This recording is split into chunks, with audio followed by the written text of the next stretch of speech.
So ayan, magandang umaga po sa lahat ng ating mga followers at subscribers.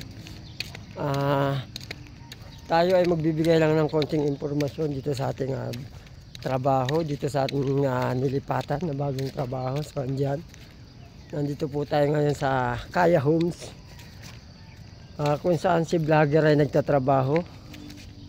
Ayan, so iikot muna po tayong sandali para tayo magkaroon ng konting patsa bago tayo mag-umpisa sa trabaho. So medyo maaga pa. Yan, ito po yung riverside kung saan likod ng ginagawa naming Kaya Homes. You know. Siyempre, lalakad-lakad muna tayo dito sa mga unit. Ayan, first unit.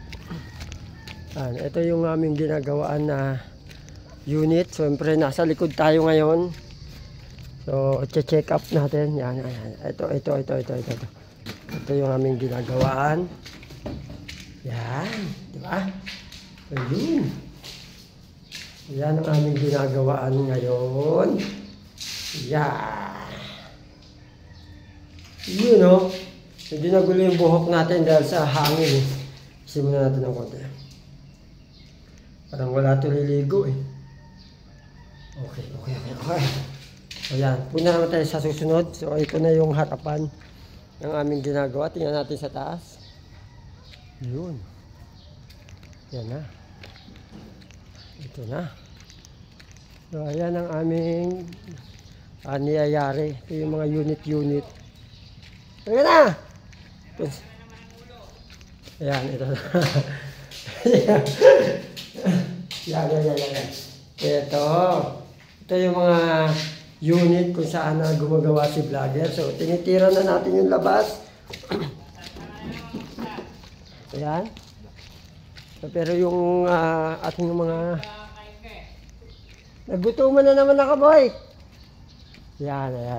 Ito, silipin natin yung niyari ko kagahapon. Ito. Lapag muna natin itong bag natin na may masarap na baon. Yan. So, ito po yung aking pininturahan kagahapon. Kita nyo naman, wapak. Yan. So, dodoblehan na lang po natin to ng kulay. Ng Ice Dream. Ice Dream talaga yung nilalagay namin kulay dito eh. So, ayan yung, ito ay hindi pa tapos kasi meron pang ayusin. So, yan, okay na. Pwede na natin tirahin niya mamaya. Doon rin, di ba? Tignan mo naman yung mga, yan.